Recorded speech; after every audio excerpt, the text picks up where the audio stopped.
Pour avoir confiance dans la validité d'une analyse, que ce soit en qualité sanitaire pour des lots de semences ou pour l'évaluation d'une variété dans des tests de résistance à des pathogènes, l'idée c'est de se servir de matériel de référence pour lesquels on connaît exactement le comportement et qui sont très bien caractérisés. Et le GBS possède une collection de souches et de semences. Actuellement, il y a à peu près 2800 souches qui sont en conservation au laboratoire et à peu près 700 variétés de semences. Et parmi tout ce matériel, il y a une partie qui constitue du matériel de référence et qui est extrêmement bien caractérisé. Pour la conservation des souches de pathogènes, il y a différentes méthodes qui peuvent être employées selon le type de pathogène sur lequel on travaille. Et une des méthodes, c'est la conservation à moins 80 degrés au congélateur.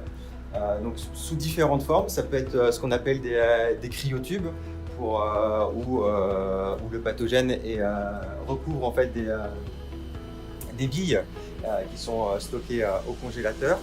Pour les virus, ça peut être sous forme de feuilles de plantes contaminées et stockées à moins 80 degrés.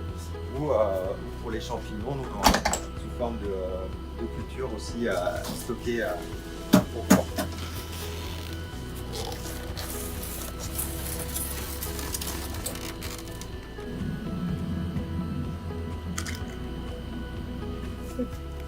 Donc pour chaque tube mis en collection, donc il y a une nomenclature assez spécifique, unique à chaque souche qui est notée sur le tube. Et ce code en fait permet de retrouver, d'être sûr de l'identité de la souche en question.